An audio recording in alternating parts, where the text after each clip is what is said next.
Certain viewpoints may not reflect those of our partners, sponsors, affiliates, our hosts, or that of our guests. We would like to encourage everybody to keep a respectful and open climate of discussion for all topics, no matter how disturbing they may be. So viewer discretion is advised.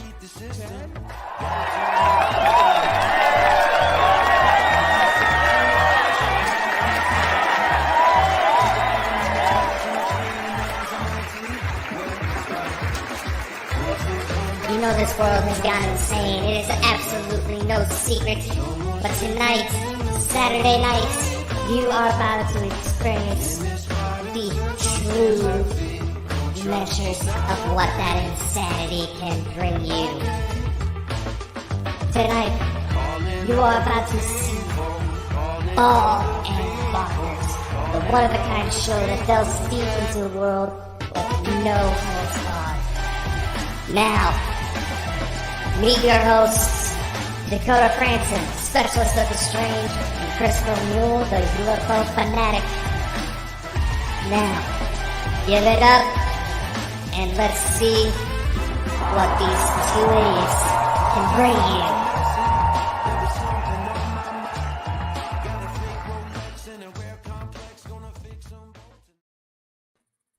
Welcome, ladies and gentlemen, to another episode of Ball and Bonkers. I am Bigfoot and Dogman. That idiot over there is Christopher Mole. Hey, we have Lance Hightower joining us to discuss some of his experience involving the Bigfoot and the Dogman, because, quite frankly, we don't do enough cryptids on this show. We don't. We need to do more. We really do need to do more. I mean, we talk about Bigfoot quite a lot, but I would like to go more into the Dogman, and I would like to learn more. So I'd like to welcome you, Lance. Welcome to the show. Thank you for having me. I appreciate it, guys. Yeah. Oh, so we might as well just dive into the deep end here. How did you get into this? How did you get into this kind of field? Well, you know, it's always interesting, I'm sure, how someone gets involved. Really, I've always had a fascination with Bigfoot, which will kind of lead into the Dogman. My brother, you know, we had experiences as a kid. I had an experience when I was about 9 or 10 years old out in eastern Oklahoma, where I now live. And, you know, it's just one of those things that you just kind of tuck it in the back of your mind and you just go on with life and you move on. Fast forward to, we hunt a lot, obviously, with the guns in the background. Yes. We hunt, fish, and trap, and hike and camp all the time. And my brothers and I were having some really strange experiences when we would have an annual deer camp in southeast Oklahoma. But it really wasn't till about 2003 when my brother Lane had an up-close encounter with a Bigfoot, him and a friend. In fact, it chased the truck. It really, plainly put, it really freaked him out. It scared the hell out of him. The friend didn't want to talk about it, but my brother Lane was hanging out. He was the passenger, and I'm going to show you. He was hanging out the passenger window like this with a gun in his hand and a flashlight like this as the truck was moving, and he didn't know whether to shoot or not. The guy was squirrely trying to get down this dirt road, and my brother was out there, and he had this light, and this thing was running, trying to reach for the bed of the truck. So my brother took about 2 years to tell us that story, and when he did, I couldn't hear enough of it. He never changed the story one bit over years and years and years. And he was in high school at that time. Then again, fast forward about 2015, the same brother, Lane, said, hey, you need to listen to a YouTube channel. They're talking about things that we kind of talk about, and but these are like true accounts of things that are going on. So my midlife crisis at 50 years old wasn't a sports car. It was actually, I didn't know really a lot about computers. But I wanted to create a podcast show and for my brothers and I to kind of verbalize and kind of like therapy for us, because we had all these interesting experiences. And I thought, well, this would be a good way to kind of chit chat, talk about it. So I spent some time at looking at some shows that were out there, which I there's some, and they're still out. Some are still out there. And so I spent some time in learning how to create a podcast show. I started it for like $40. My phone was actually broke. The speaker didn't work. So I bought a $40 Bluetooth, and all I had was a little digital Sony recorder. And that's how I got started with the first 6 episodes. So anyway, it was about us talking about our experiences. And then I put a toll-free number on there, and then it just exploded from there. Yes.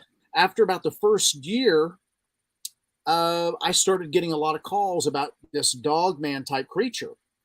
And what was really interesting is the majority of them, at that time, we were Cryptid Brothers Investigations of Oklahoma is when we started out the channel. Yeah. So it was likely we got a lot of calls in from Oklahoma. I was probably every third call was about this massive canine-like creature walking on 2 legs that was shaped, that looked like a werewolf. Then we interviewed a guy named Wiley Dave Fritz, and he had already been on a couple podcast shows, but I didn't realize he was right out of Tulsa. At that time, I lived in Tulsa. I'm about an hour west now. And we had good conversation. I said, well, let's meet. Let's talk about things, about your experience. And the more I found out about his experience, the more fascinated I became about this creature. So that was about in 2017. So since then, we have dedicated an extreme amount of time,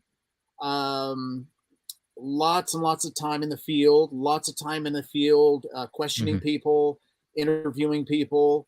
And we're kind of in that process now of developing some interesting gadgets to try our goal. Our goal is to, since the footage that is presently out there in this Dogman, this genre, if you will, is very fuzzy, very ill-defined sometimes. They're very, we're finding out they're not, they have such a self-awareness and intelligence of consciousness that they'll evade the human eye. So we're trying to work with equipment that our goal is to get very clear HD video and picture of these creatures. But it's more challenging than what we thought. So that kind of led into this whole genre. I've now interviewed probably over 1,500 people, and about out of 1,500 plus people, and in 5 years, a good 40 to 50% have been this Dogman type creature. Yeah. It's very interesting, the Dogman. I mean, I've learned a lot about Bigfoot. There's actually a guy in the chat right now who's called Mike the Naked Bigfoot, and he's had a lot of Bigfoot encounters. But the Dogman's always really interested me. I mean, how big would you say the Dogman actually is? How big? Like taller than a human? It's varied. We saw 3, maybe 4 at about 250 yards, 275.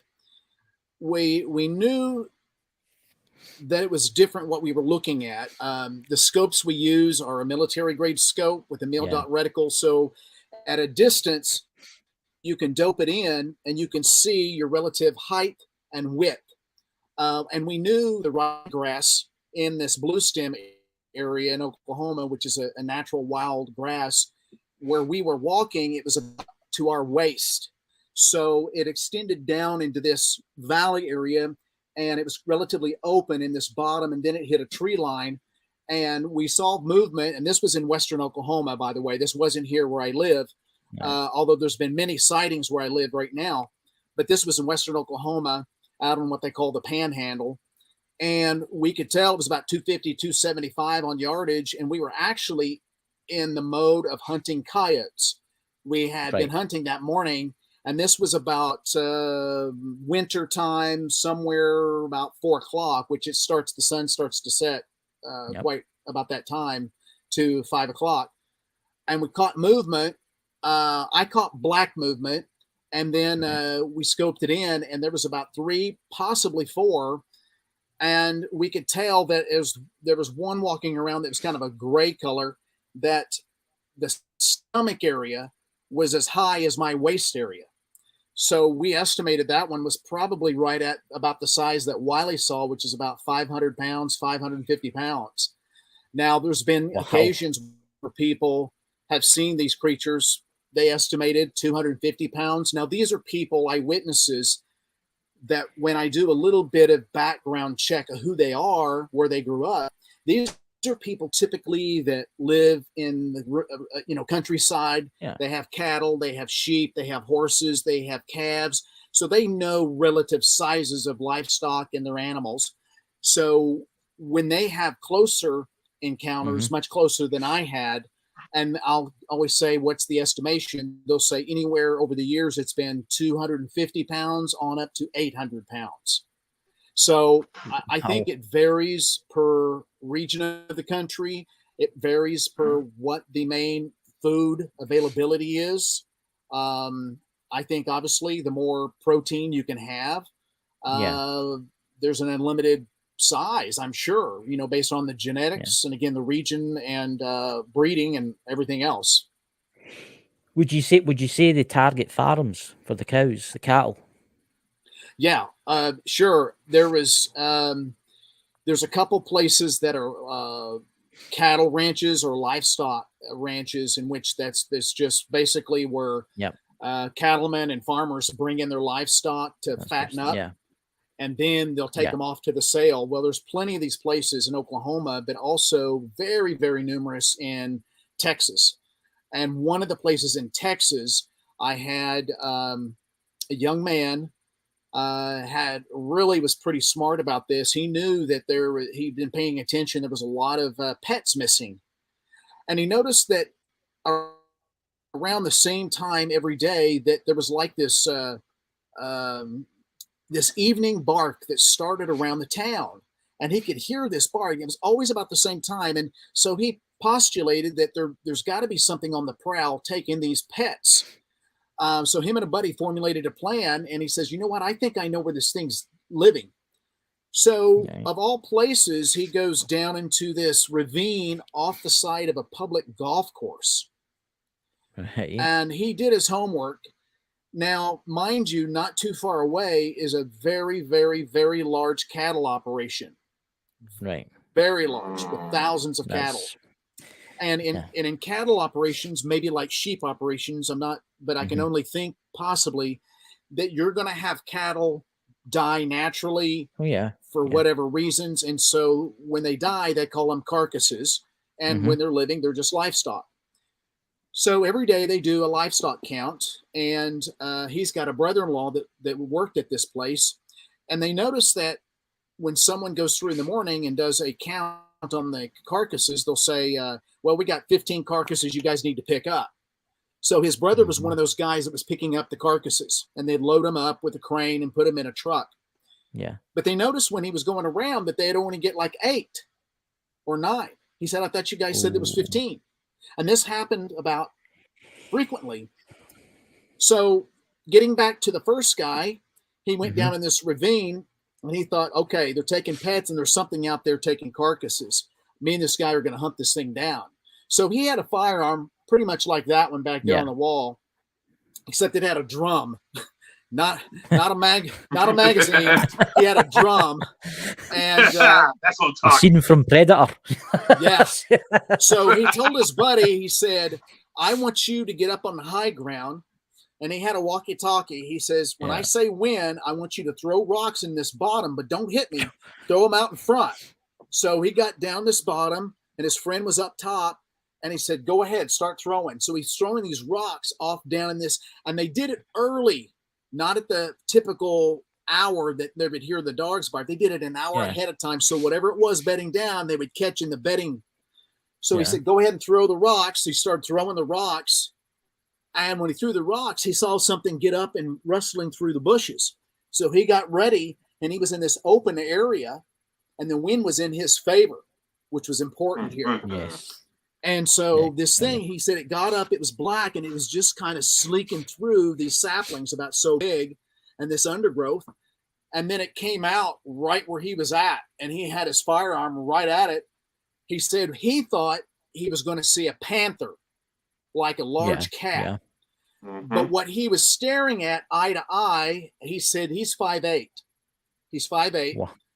And what he was staring at eye to eye was this canine wolf-like, werewolf-like creature.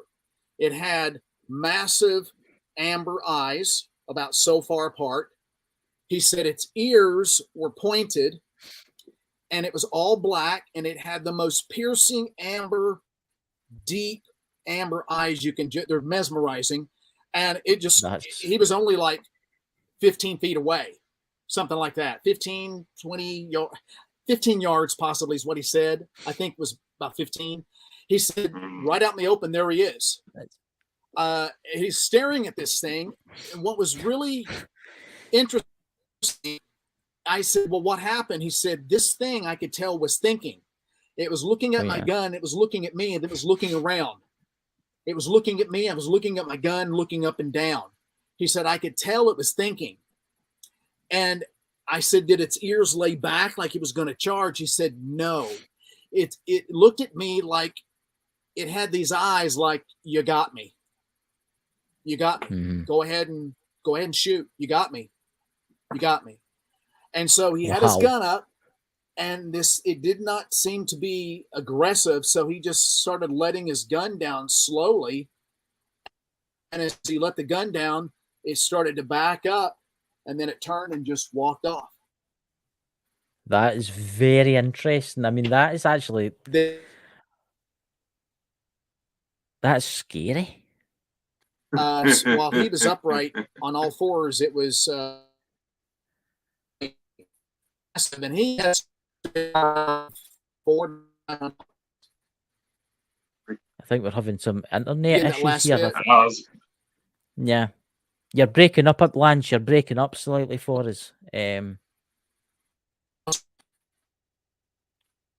Go outside and check there's no a strange creature jumping up and down the top of your roof or something like that. That is strange. See how his internet just dropped like that? Yeah, this is nice and frozen too. But he also just goes to prove a point. Why isn't there any bodies if these things exist? The second you see these things, you're not going to know what to think. That's what I'm thinking too. I mean, it shows you the intelligence of these things. It shows you these animals, or whatever they are, have been among us before. Oh, there he's joining again. Back. Before he's joining. Oh, he's back again. Yeah, I just saw that. Oh. Yeah, them. Sorry about that, guys. I don't know what happened. It always happens on this show. No problem. It always happens. It always happens, lads. Yeah, right as we're getting into the good stuff. Yeah, I know. It's weird. It's quite interesting because we've just got to say that how intelligent it must be to think it's itself, because it could have come back for that guy. If you really think about it, it could have come back for him. It could have, and I think that was the first time I'd heard such a close encounter in which it almost knew it was in a situation that if it tried anything, it was gonna have some harm done to it. Yeah. And so it was intelligent enough to not lunge at him, but it just stayed put. And it had this, as this guy actually said, it almost had this sorrowful look about it. Like if it could talk, it was almost like, you got me. I don't know. You just go ahead and pull the trigger. But it makes you wonder. Maybe obviously it can't talk, but it makes you wonder, could it understand humans? Because if they've been living among us so long, they might have picked up. It's actually frightening. I'm going to be looking over my shoulder now when I'm in the woods, and I don't have a gun. Dakota, would you like to go? No, I was about to say, I can't help but wonder, is this a situation where a lot of canines, from the typical house dog to even some species of wolves and coyotes that have been in captivity, is it a situation where they're one of the few species that know how to read humans, or is it something where a buddy of it got caught and it knew that, oh shit, I'm done for? Well, yeah, I think, that's one of on the podcast show. I think that's one of the many things that's debated a lot, and I not only debated but just spoken about quite a few times, because it's a very interesting topic which can lead into other topics. I this is kind of where for me personally, this may not be for everyone else, but for me personally, in studying this, I believe that these creatures, because of how they move, how they have this ability of what we call self-awareness or consciousness, how they can hunt. I do believe they have a language. See, all animals have a language, by the way. Okay, so what I mean by that is coyotes, for instance, have a language. It's barking. Certain barks mean certain things. Just like dogs. A dog will bark many different ways, and you know if they're hungry, are they mad, are they happy, is someone at the door, all those things, right? So they do have a language. But for me personally, I believe that these creatures have some association because of their ability, their supernatural intelligence, supernatural strength, and supernatural size. I believe it falls underneath more of a biblical association, personally, with me, as well as the Bigfoot. Now, if you want to get into the beast and the Gibor and the Nephilim, things like that, I do believe there's somewhere in that they fit. That's how what I believe. Now, I know a lot of people may not, but that's kind of how I understand it, just because they're so intelligent that it's totally different than, say, a Malinois dog that's trained by police. Those are very smart dogs, and there's a lot of smart dogs out there, but this is something different. This can withhold its attack on you. It's observing you. It's analyzing you. It's almost seeing where your weaknesses are at. Yes. Do you have a gun? It may not know what a gun per se is, but it knows that can hurt me. They may not know what, say, a knife is, but they know that blade can hurt me. So that is something that it's a whole nother level of awareness or consciousness in my mind that these creatures possess. I think you're right. I think there is an element of supernatural abilities in them. I do think it's the same with Bigfoot. There's things that Bigfoot can do that is very strange. What's your thoughts on this, Dakota?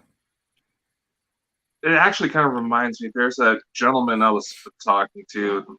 I would get him on the show, but working around his work schedule is a bit of it.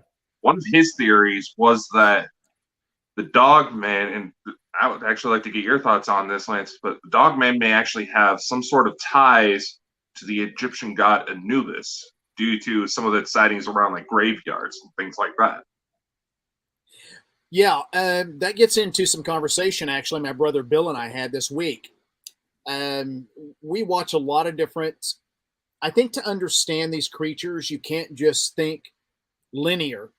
There's, you can watch all these podcast shows and you'll learn quite a bit.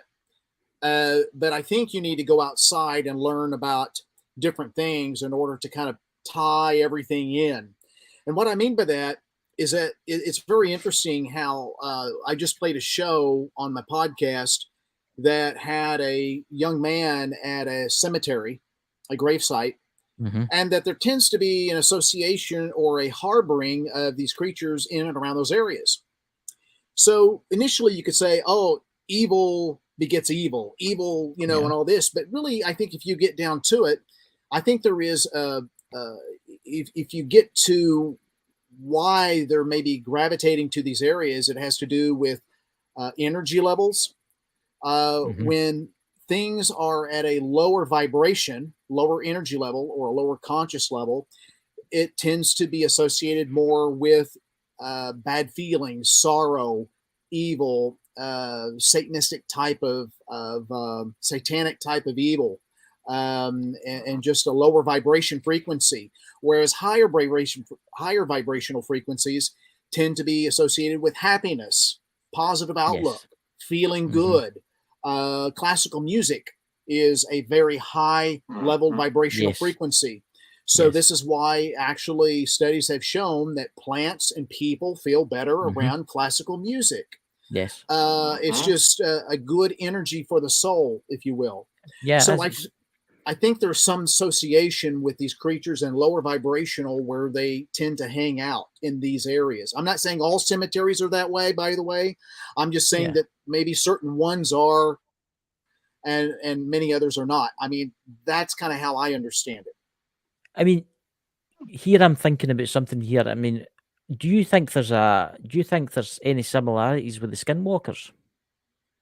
Yes, I do. I believe that the skinwalkers, or whether you're talking about other type of the way I understand a skinwalker, and this is just me, is almost like a spiritual energy that can manifest in the physical and then go back into the spiritual.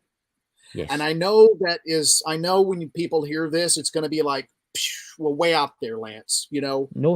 It was for me. You don't know us. You don't know us. It was for me. Trust me, it was for me. And I understand, but no, it's really not. Because when you understand consciousness, and I don't mean being awake, this is a whole nother level of consciousness of energy, that it can manifest in the physical. So can it come in and out of this physical into the spiritual and change and morph? It can actually, and it's pretty scary to think about that, but it can. And in fact, the natives in Oklahoma and in many other places across the United States, you don't say that word at night. You don't even say the word, because in their culture, in their tribe with their elders, if you say that word, therefore it will manifest in the physical in your in appearance to you and in your premises, and you don't want that. So they don't use that word. Some are allowed to use it in the daytime only, not at night. Others just, no, I don't want to talk about it. Yeah. Don't even think about trying to hitch a ride in certain parts of the United States, in these areas of Utah, on these reservation areas, because you may be a skinwalker, and they're dead serious. Oh yeah. I mean, it's fascinating, isn't it? I mean, these creatures. What's your thoughts on the creatures themselves? Do you think they're maybe interdimensional? Like some people think that Bigfoot's an interdimensional being. That is a great question. I haven't really put my finger on that yet. If you look at them, they're a very primitive, archaic looking nomadic being, a very highly intelligent being that has a self-awareness much more intelligent than what we thought. They're definitely more intelligent than us when we get into the woods. We have to wear camo hats, spray scents. We have to wear, all this Gore-Tex to keep warm when we're out there freezing our tail off deer hunting. They are naturally adapted to fit perfectly into their environment naturally. And they can hide like a ninja. So I haven't put my finger on it yet, but I would say I do think that there is a level of, I'm going to use that word again, consciousness.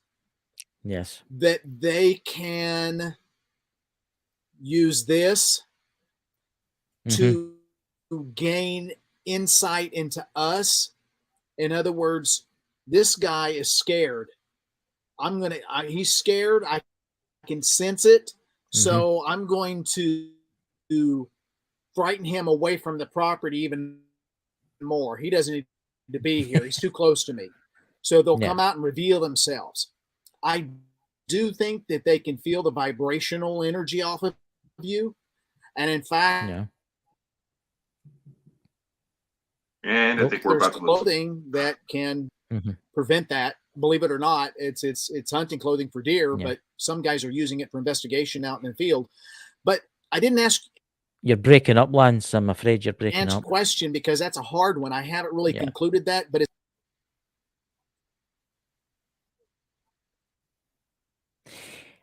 Dakota, what's your thoughts? Before his interview. It's possible. I do want to get back to what when we had Jeff Meldrum on, the university professor from ISU, or better known as the Bigfoot professor. It does not take much for animals to outsmart a human. Any hunter who's been out in the field could verify that.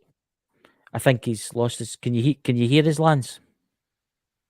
Well, his audio was coming through like a bad Japanese dub. Yeah, you keep breaking up. You keep breaking up for his, Lance, I'm afraid. Yep. It's like his video's going, then all of a sudden you start hearing what he's saying. Like it's a bad Japanese dub, like an old Godzilla movie. If you leave and then come back in again, maybe that'll help your connection.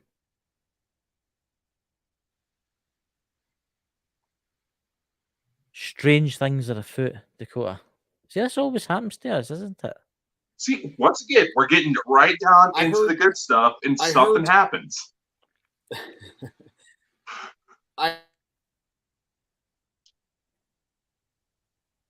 I heard. Are you with me now? Yeah, we can hear you, but maybe you're slightly with us, but you're breaking up awful. I heard about Jeff Meldrum, and that's all I heard. Yeah, it's your. I think you're having internet issues. It's Mike the Naked Bigfoot in the chat says you just got the Naked say that Bigfoot one again. It's your internet's breaking up. Can you leave and then rejoin again, and that'll refresh it for us? Yeah, that's really bizarre.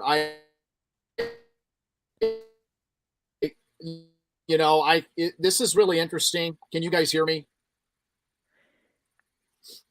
Yeah, we can, but I'm also kind of sitting on standby. Like, okay, when are we going to lose this guy? Can you guys hear? Yeah, you're just breaking up for us. You're like 5 seconds behind. Then it's weird, very weird. This is frustrating. Yeah. Unfortunately, it also happens a lot to us. It does happen a lot. We always get a very interesting guest on like yourself. This always happens.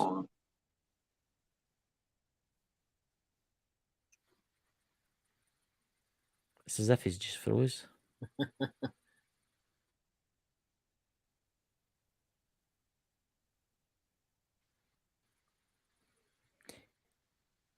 Like I said, he's coming in and out like a bad Godzilla movie right now. Yeah. Maybe if you leave, Lance, and then come back in again. Leave it to you to keep. I think there's the Naked Bigfoot. The curse strikes again. Chris, try typing something into the. I'm sorry, guys, I can't hear you. Try typing something. Do like I did with the link. Never mind. That's crazy. That protocol. If we start making it to where it looks like nobody can hear each other, let's utilize the chat like we did with Elena. Yeah. He'll be back in the new. We'll just need to get Mike, put that thing back in the box. We know you're playing with it. Anyway, as I was saying, I'll just go on with the point I was trying to make before we had system interruptions. People don't realize it does not take much to outsmart a hunter. No. And Lance could probably verify this. And I was referencing the Jeff Meldrum episode where he was talking about, you have a set of hunters in a 10 square mile radius where they say nothing, but yet GPS tracker says there's a nice big herd of deer that they all just missed that was just hiding in the bush trying to stay out of the heat. Yeah. It's happened to me. I've been out a walk in the woods. Got a couple of shrunken heads sitting out. Mike! Earth the Lance. Come in, Lance. Can you hear me, guys? We can hear you. Yep. No picture. Oh, there we go. No. Okay. All right. I love how everybody's just at a standstill. Like, is this thing gonna work? Is this going to work? Can you hear us okay, Lance? No, we're having problems again. And they wonder why people think that the government's trying to hide you. This is so weird. Every time we get someone shaky. That's so weird. Yeah, there was a couple podcast shows that this actually, I can't say one way or the other, but it was very strange how certain people were being taken off yeah. stream. It's happened to us. And this one podcaster had never had. Yeah. Welcome. Before like that, people were just being erased, taken off. And she had never had that. It was kind of bizarre. But anyway,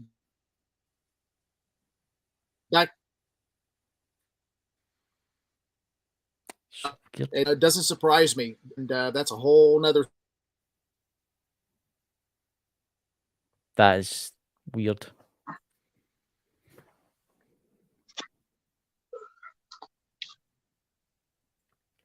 If you're listening to this in the podcast, ladies and gentlemen, are having internet issues, it's always the same when we get a very interesting guest on. It's as if people just don't want the knowledge getting out there,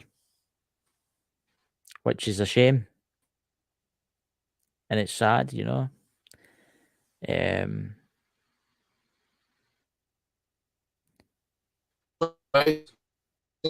Hit and miss. Yeah. Yeah. I'm just going to try that. I think, you know, this always happens if we talk about ghosts or we talk about poltergeists or demons or stuff like that. I can't hear any.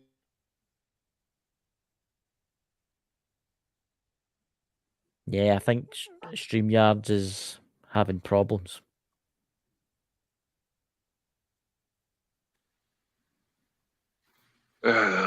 Lordy.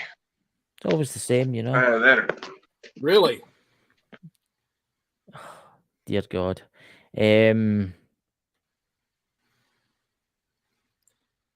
That's very interesting. It always happens to us. I mean, it's crazy.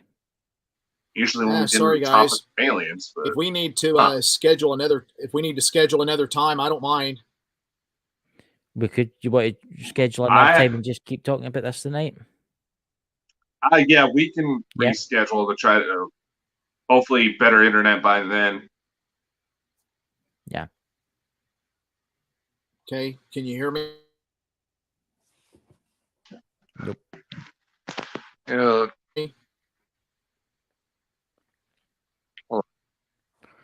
Put the frame rate down. Let me have a look. Yeah, I've had that happen to me on the front porch when I was talking about a cemetery.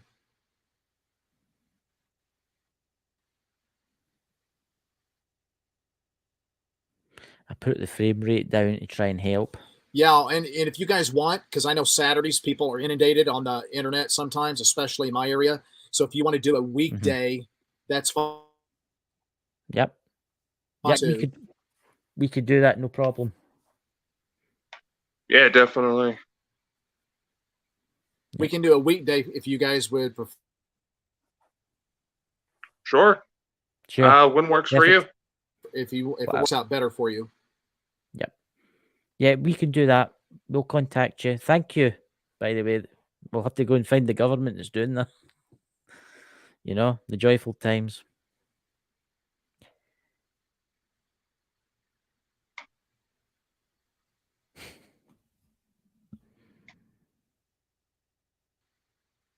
Can you guys hear me?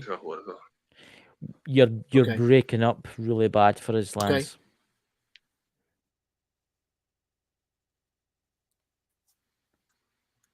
Okay. Yeah, we can reschedule. Yeah. If you would like, we can do it on a weekday if it works better. Yeah. Yeah. Okay, sorry about that, guys. It's fine. Oh, it happens, man. No worries. It happens. It happens. It's okay. It just means you have to come back a second time. It's fine. Well, we can do it a little bit later if you want on a weekday at night. I'm pretty flexible for you guys, so we can do it. Yeah. All right, yeah, no problem, man. There you go. Right. Thank you anyway for coming, and we'll see you again. We'll talk to you soon. Okay, I'll go ahead and part out here, and then we'll just type and find out schedule. Now, there you go, ladies and gentlemen. Wow. That's what happens when you talk about. I mean, you would wonder when he started tonight, his internet was absolutely fine. Well, I don't want to completely jump down the supernatural rabbit hole. You know how I feel. Seems like everybody's trying to go for the Copperfield way. But yeah. Oklahoma does not exactly have the best internet, my understanding.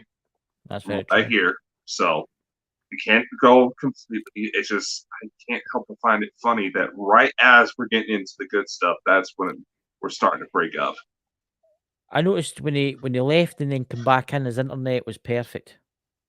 And then when he started talking about the intelligence of them, hold on. It started to degrade really bad. Let's see, he's about an hour ahead of us, so he roughly be the time everybody's starting to get off and go home from work.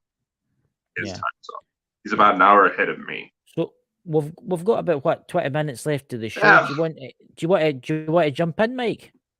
We can invite Mike up. I did actually see a question earlier in the chat. It seems like somebody actually never heard of a skinwalker before. I seen that. That. And so anyway, I'm not necessarily an expert. I've dealt with a skinwalker on one occasion, and it was one-off. Basically, the short version of it is, and if Mike wants to pop in, he could probably tell a lot more detail, but the generic version of it is that a skinwalker would be a type of shaman or witch doctor that practice dark magic in order to utilize animal-like abilities, or in some cultures, some tales, actually become what would look like a mix of a rock, basically of whatever animal is trying to become with that has mange and a human. So they're very nasty, but I'll add them in. Here we go. Mike. Let's see how long my feed lasts. Lance was really Lance was really cool. I was enjoying the conversation y'all were having. So I like Mike, we got a question for you, Mike. What is a skinwalker for the person in the chat that doesn't know what a skinwalker is? Okay. In my experience, talking to when I was allowed to talk to several medicine chiefs back in the day, I had an encounter with one myself. Skinwalkers is a broad term defining two different things. There's the Naogloshi, which is the divine being, which is would come from the spirits to deliver information and wisdom to the tribes through the medicine chief. And then there are the semi-mortal descendants of the Naogloshi that had fallen, and they had had sex with various members of tribes, and the children that were born from this intercourse became what we know now today as the skinwalker. So the mortal semi-divine skinwalker. Well, that's a lot more exotic than what I was under the impression of. Damn. Yeah, the thing that most people see are the descendants of the original of the divine beings that had stepped down and had fallen from grace and succumbed to the temptations of the earthly world and had sex. Now Naogloshi could be male or female, so they could have had sex with a male and given birth to a child, or they could have appeared as a male and copulated with a female. and she would have given birth to a child. Either way, whatever mortal was on the end of it, whether it was male or female, they always died afterwards. So, So what is your thoughts, Mike, on the Dogman? Because I bet you've got some. there are, and I had a fascinating conversation not too long ago with a guy on YouTube about Dogmen. I mean, he's a huge Dogman fanatic. He loves him some Dogman.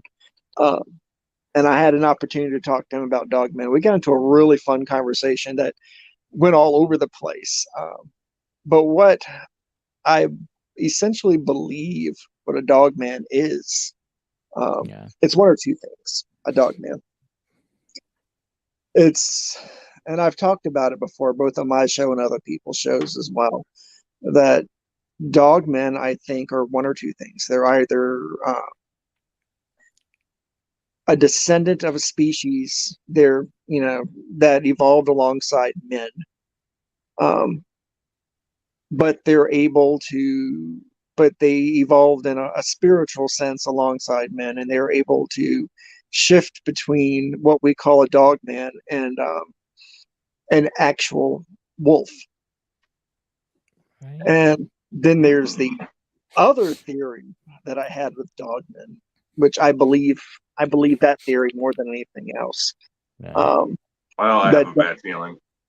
Yeah, I really believe this, that there are a number of supernatural and paranormal races that came when the Europeans started emigrating to the New World, that they brought some of these paranormal predators with them. They followed their food source. They fed off of humanity, so they followed humanity to the New World. And one of the races, Germanic, that is Germanic in origins and Scandinavian in origins, because we never really heard too much about them. And the native tribes here in the United States didn't talk too much about them until after white settlers came from Europe to settle in America, because they brought them with them. And they can look like human beings. They can make themselves look human, quite human, as they would go out and feed upon mankind. And they're known as as Vargar, which is an old Germanic word for wolf. And the Vargar they're pack creatures. They exist in family units and packs. And they travel with their food sources. They go to small towns, live outside of small towns, or they'll even make up homes in big cities. So when they do go out and feed, and they do shift and make themselves look like these monstrous Dogmen, when they're feeding. Otherwise, when they're not feeding, they assume the form of a. You wouldn't be able to tell the difference between them and a human being. I truly believe that they're a member of the pretending race. One of the pretending races, the Vargar. So, pretending meaning they pretend to look like us. Yeah, that's very interesting. Yeah, as Mike, you had a knowledge of. You're like a big supercomputer in your brain. You just that's why I can't wait for his fucking book to come out. I know. I wish you had a time machine. I could go forward in time, get the book, and then come back to the now. You know. Well, if I can pull it off, I'll put it in this Bald and Bonkers store. What the hell? When I finally started hearing about those particular races, I was able to study a lot about them. There are a number of people who have written treatises on them. The people who usually wrote books concerning them would end up dead horribly in some way or another when they would write about these pretending races, because of course they don't want their secret to be out. And now me, Dakota, you, and all the people in the chat are at risk now. Thank you, Mike. Thank you. Well, no, they do. They live off of paranoia, fear, and superstition. Whenever they can encourage paranormal fear and superstition about them, people believe in them less, and they prefer that over anything else. Vargar are terribly, terribly intelligent, hideously intelligent. The Vargar races are. So. Yeah. You know something? The next time we get our guest back on, we should have Mike here to ask some questions. You know, that would make for one hell of a show. That would be on us, I'm sure. No, it wouldn't. It would devolve into a conspiracy show. We'd be talking about all kinds of things. Because when I was talking about Dogman before, we actually started hypothesizing what they could be if they weren't these other things. And one of them was that we thought that they were experiments. That's what I was going to say. Well, they were experiments based on after World War II when we went into Nazi Germany.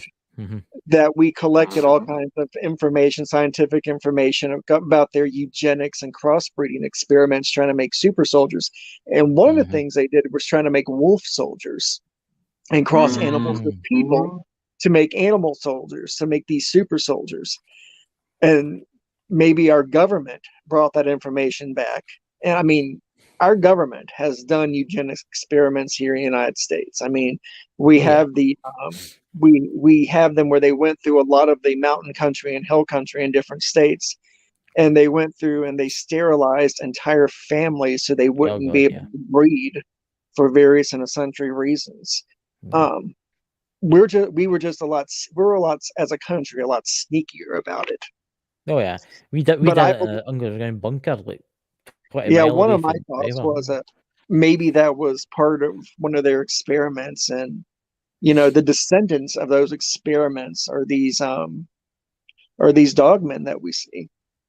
Yeah. Well, Mike, you just killed a joke that I had lined up. Well, ladies and gentlemen, for our guest tonight, Lance, all the links are below, but we're going to get him back on. Oh yeah. And we're going to get Mike. Lance is really cool. I like Lance. I think Mike needs to help us interview him, because I think that would make it very interesting. Mike and Lance coming together, we're never going to be able to complete that interview because everybody's signal. So you want me to crash the network, right? Yeah. As long as you've not got the stone face or anything like that, it'll be absolutely fine. You're looking for. Oh man. Well, you're looking forward to tomorrow night, Mike. Yeah, I hope we can make it through in one piece. Yeah, well, I'm going to show you something that I downloaded nearly 26 photos, and I'm only going to show one of them right now. This place is super hot. I mean, my God, where's the one with the most? Where's that one with the Did you make sure to get the sex rate? What do you mean about that? I thought you make sure you get the orgy rooms that are in the catacombs. Yeah. Right. Yeah. Look at this, Mike. Talk about this is a guy. This is a guy pushing a mining cart full of bones. Tomorrow night, we're talking about this place. Oh wow! I'm not surprised by that at all. The thing you should be asking: what did he do with the bones? Yeah, right. What do you mean, like? Is it just me, or does it look like something is following that cart? Could be. Well, he stacked them. Look at that guy there. He stacked them up. He's done a bloody good job at it. That taken a while. You have to remember, it was quite popular at one point, especially in Victorian times, where you would have a curiosity room where they actually displayed human remains and mummies and stuff, and people sold these body parts that they found. So he could be one of the salespeople. I don't. Can you imagine? Could you imagine if The Greatest Showman was actually historically accurate to how fucked up in the head P.T. Barnum was? Yeah. Oh, P.T. Barnum was a hot mess. The things that weren't fakes, he had actual stuff he went out and did. And actually some of the stuff he made by attaching dead body parts to each other and creating some of his favorite fakes that he did. P.T. Barnum is one of my favorite things to talk about. I love P.T. Barnum. Got to do a P.T. Barnum show. Barnum was amazing. He believed in the fantastic, but he believed in creating the fantastic as well. He was a fascinating individual, utterly fascinating. If we didn't have P.T. Barnum, we would have never had Zach Bagans. Boom! I just said it.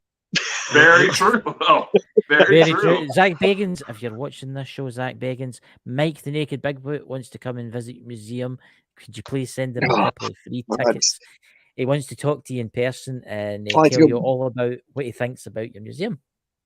I had I thought about arson, but I didn't say it out loud because I didn't want to get you guys in trouble. You know we're still alive, right? I didn't say it. I didn't say what was in my head. I kept it to myself. See that picture I showed you there about the Paris catacombs? Can any of you see the face in it? Bring it up. Right, I'll bring it back. Right, look at the very top on the roof, right above the cat. There is something up there. Oh yeah. Well, look at the guy. Look at the guy's face that's hauling the remains too. I think he knows something's probably following him. How could you not? Oh, down there, I can speak from experience that when you go down there, even if you're in a tour group, you feel the energy down there.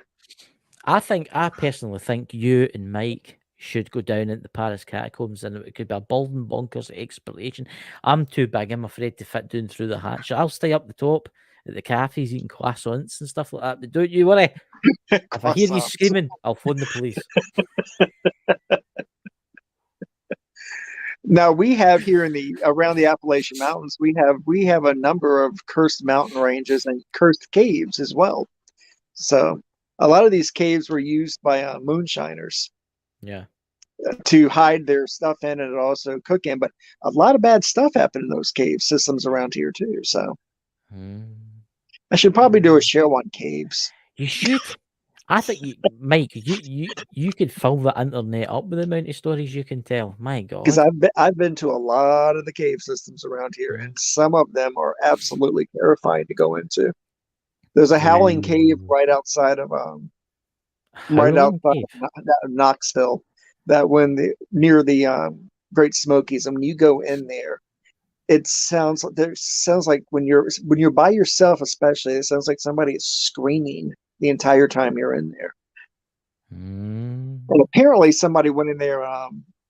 A guy took his best friend in there and stabbed him to death with a screwdriver, and those were his screams that were echoing around inside the cave system. So there must have been I had shitty friends. Yeah. Oh, all kinds of. When here in the mountains, people have died a million different ways, and it's cursed the land that it happened on because of the horrible ways in which they died. I mean, my great uncle Ray was famous for throwing rocks at people until he killed somebody with a rock. That made him mad. Made him mad. He did it on purpose. He pulled the rock out of his hand and he got him right between the eyes with it. And he died. He died in prison. But he always claimed that he was visited the anniversary of the day that he killed that guy. He was visited by the ghost of that guy on the anniversary every night that would torment him all night long and wouldn't let him sleep. Wow. I would love to come and visit you, Mike. Can me and Dakota come and visit you? You know? Without the need for a Ouija board? Without the need for a Ouija board, you know? Are you there, Mike? 3 knocks for yes, 2 for no. I told you the only way I intend on communicating is through farts. So it'll have to be 2 farts for yes, 1 fart for no. Oh my God. Ladies and gentlemen, you're in for a treat tomorrow night at the Paris catacombs. I can honestly say that.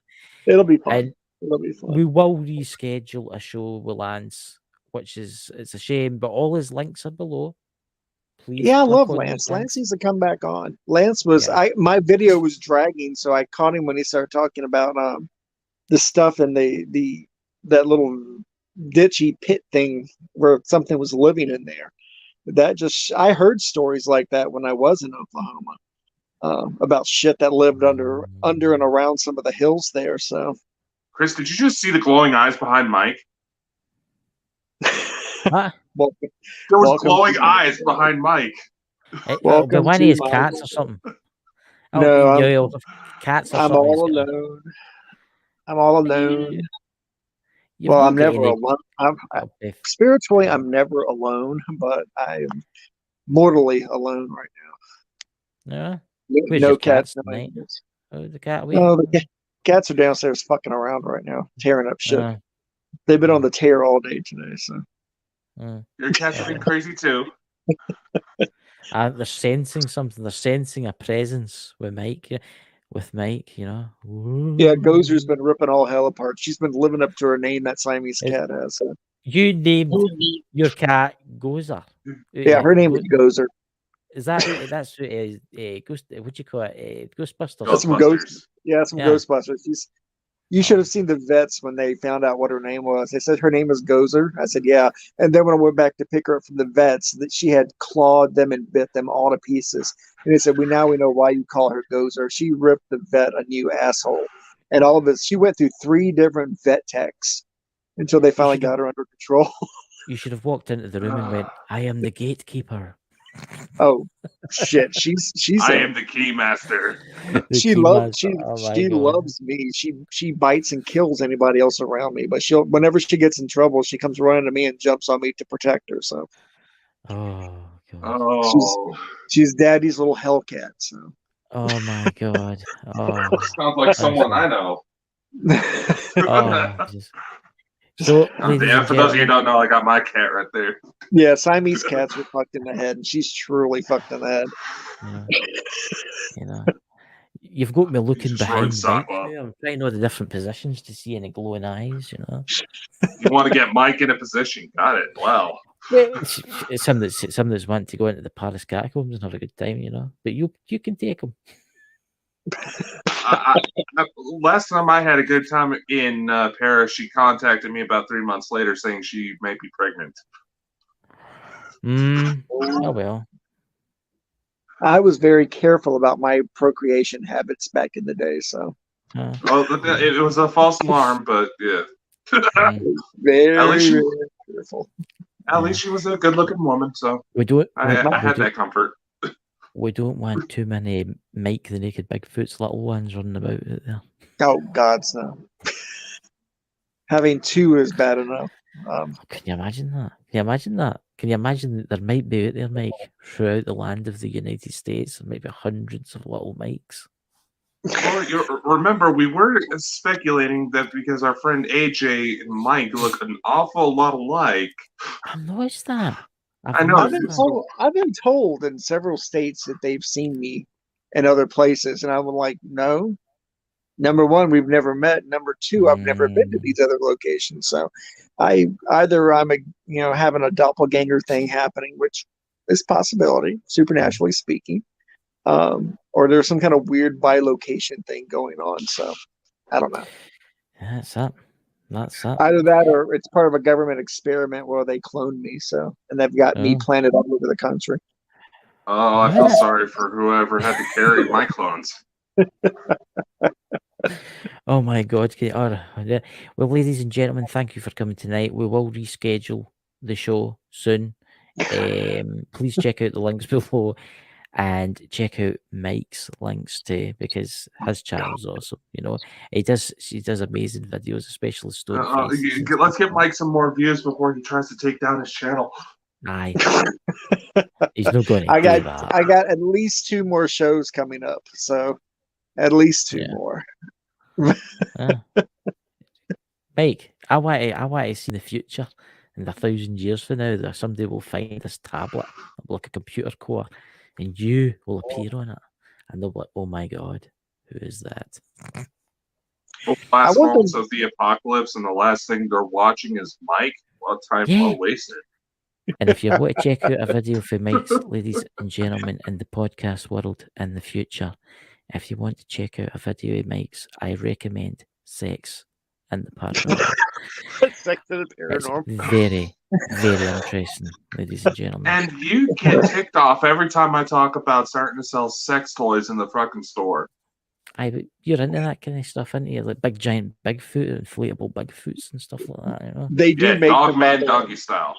One of my friends says they do make Bigfoot sex dolls. So she actually sent me pictures of it. I was in a chat room. I was during an interview session, and she's a former sex worker, and she has an amazing podcast. And I was talking with her, and I was talking with her on her podcast, and she said, "No, they really do make cryptid sex toys." And I said, I was about to say, I know a girl who keeps fantasizing about having sex with a fucking Mothman. Well, there you go. I didn't believe her till she started sending me pictures of it, and I went, "I will never doubt you again." I had to publicly apologize on her podcast and say, "I will never doubt you again. These things do exist." What's the name of her podcast so we can get her on here? Oh my God. What's her name? All she is going to, I mean, she was a former y'all probably have seen her on Twitter, but her handle is Pixie. Oh. Yeah. Pixie's really, really smart and amazing. Super supportive to a lot of people with her podcast. But again, she was a former stripper, and she is the coolest human being you ever wanted to talk to. And she was so much fun, and me and her together, we just let it rip one day on her show. We just let it rip, and that was the bluest I have ever been on anybody's podcast. Wow. And it was just filthy for at least an hour and a half, and it was so much fun. Wow.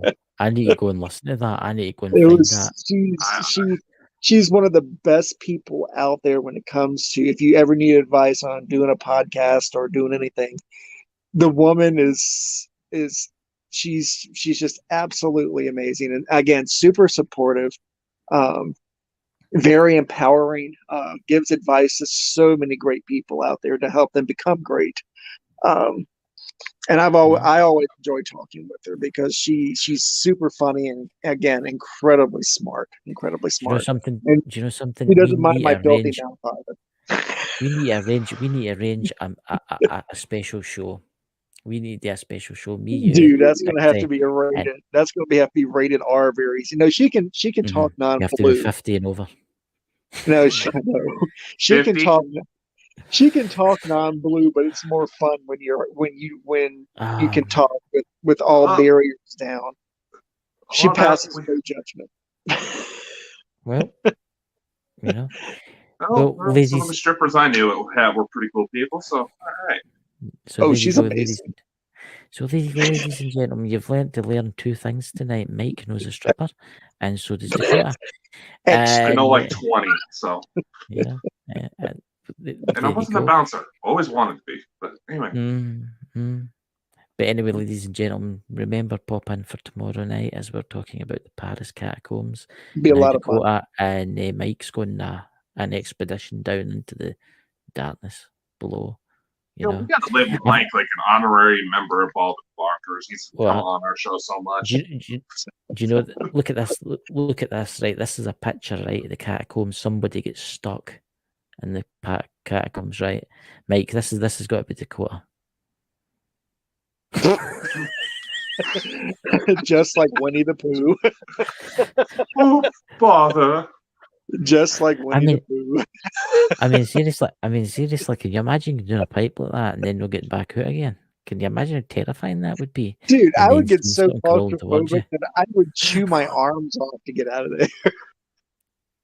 That just... Oh, God. Right, I can handle a lot of things. I can't handle claustrophobia. Yeah. Can you imagine if there's something dark and looking at you with its glowing eyes at the other end? Or eating your ass out or something. I mean, that's bad. Well, it depends on if you're into that, but right.